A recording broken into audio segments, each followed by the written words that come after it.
سنت کی اہمیت اور فتنہ انکار حدیث، اس پر خطاب کرنے کے لیے میں دعوت دے رہا ہوں فضیلت الشیخ نثار احمد مدنی حفظہ اللہ کو تشریف لائیں۔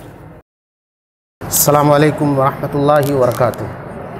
الحمدللہ والصلاة والسلام علی رسول اللہ وعلی آلہ وصحبہ ومن تبع ہداہ، اما بعد۔ امیر محترم، علماء، ائمہ، دعات، مدرسین اور طلباء عزیز، موضوع محاضرہ ہے سنت کی اہمیت اور فتنہ انکار حدیث۔ 1857 کے بعد سے ایک فتنہ شروع ہوا جو در حقیقت روئے زمین سے اسلام اور اہل اسلام کے خاتمے سے عبارت تھا۔ وہ فتنہ انکار حدیث کی شکل میں نمودار ہوا۔ آج ہم سنت کی اہمیت اور فتنہ انکار حدیث سے متعلق اس مختصر سے وقت میں کچھ باتیں رکھنے کی کوشش کریں گے۔ اسلام میں سنت کی غیر معمولی حیثیت ہے۔ جس طرح سے جسم روح کے بغیر ختم ہو جاتا ہے، ایسے ہی قرآن سنت کے بغیر اپنے مشن اور اپنے مفہوم اور اپنے فریضے کو انجام دینے سے قاصر رہتا ہے۔ اسلام میں سنت کی غیر معمولی حیثیت ہے۔ زندگی کے تمام شعبوں میں یہ شریعت کا دوسرا مرجع و مصدر ہے۔ یہ در حقیقت وحی جلی قرآن کا جزء لا ينفق وحی خفی ہے۔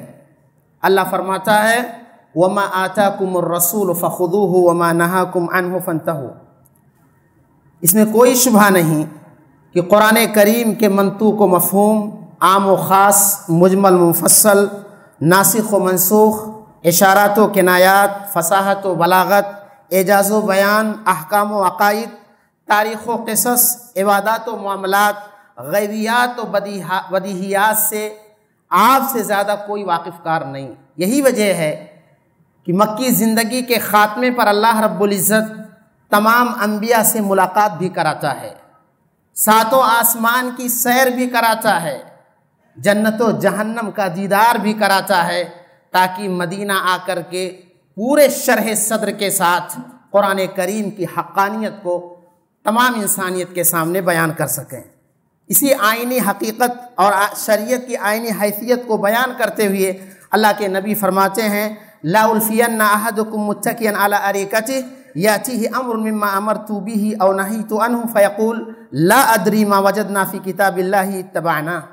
یہی وجہ ہے کہ سنت کی اہمیت سے متعلق متعدد علماء نے بہت ساری باتیں کہی ہیں۔ امام البربہاری رحمہ اللہ فرماتے ہیں اعلموا ان السنۃ ہی الاسلام وان الاسلام هو السنہ ولا يقوم احدهما الا بالاخر۔ امام مالک رحمۃ اللہ علیہ فرماتے ہیں السنۃ سفینۃ نوح من رکبها نجا ومن تخلف عنها غرق۔ اسی طرح سے امام شافعی رحمۃ اللہ علیہ فرماتے ہیں جمیع ما تقولہ الائمہ شرح للسنہ وجمیع السنہ شرح للقرآن۔ اسی طرح سے امام یحییٰ ابن کثیر فرماتے ہیں السنۃ قاضیۃ علی القرآن ولیس القرآن بقاض علی السنہ۔ اور امام اوزاعی رحمۃ اللہ فرماتے ہیں الکتاب احوج الی السنۃ من السنۃ الی الکتاب۔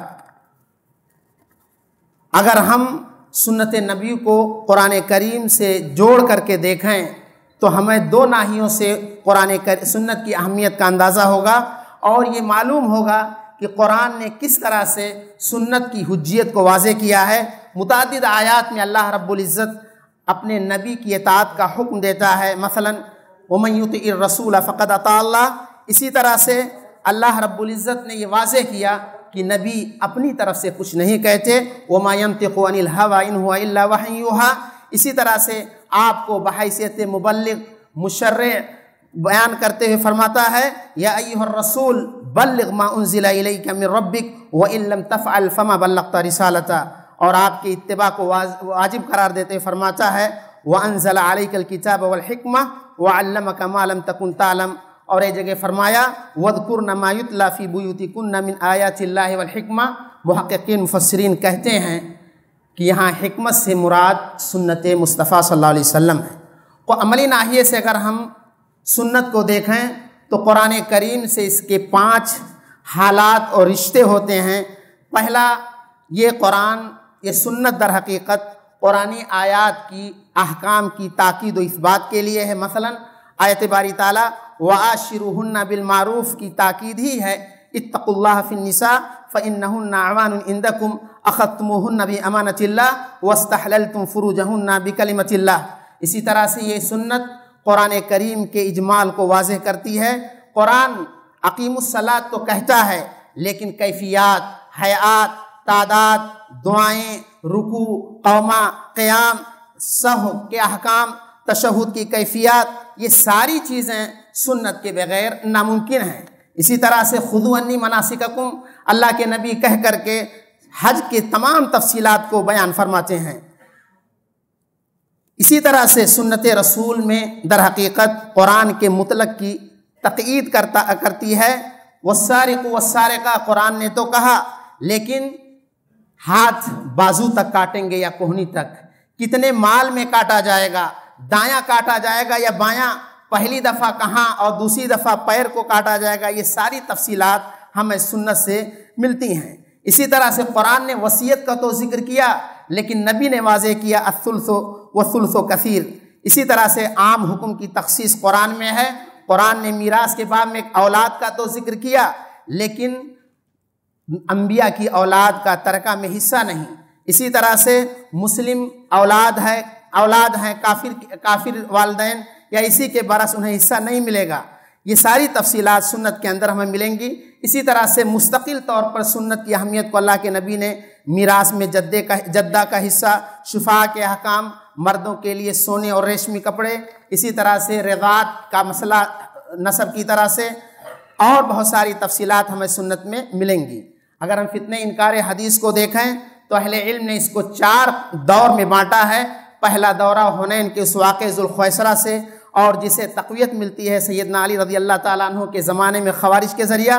دوسرا دور معتزلہ کا ہے، دوسری صدی ہجری کے اندر کہ خوارج نے اہل بیت کے فضائل اور روافض نے صحابہ کے فضائل، اسی طرح سے معتزلہ نے صفات کی حدیثوں کا انکار کیا، اور اس طرح سے دوسری صدی ہجری میں امام حزم کے بقول انکار سنت کا چور دروازہ کھلتا ہے۔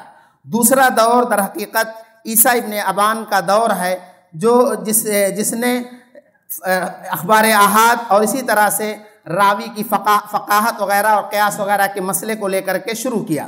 تیسرا دور در حقیقت تیسری صدی سے شروع ہوتا ہے، جس میں سر فہرست کرخی، ابو بکر جساس، دبوسی اور اس قسم کے لوگوں نے اخبار احاد اور دیگر چیزوں کا سہارا لے کر کے اس فتنے کو تقویت دی، اور ان تمام فتنوں کو ختم کرنے میں امام شافعی، امام احمد بن حنبل، اسی طرح سے بعد میں امام قیم، ابن العربی اور اسی طرح سے ابن ابراہیم الوزیر وغیرہ نے ختم کیا۔ 14ویں صدی ہجری یعنی بر صغیر ہند و پاک یا اسی طرح سے اسلامی ممالک میں یہ فتنہ بہت زور و شور سے شروع ہوا 1857 کے بعد۔ اگر ہم انہیں دیکھیں اور تقسیم کریں تو انہیں 6 قسموں میں بانٹ سکتے ہیں۔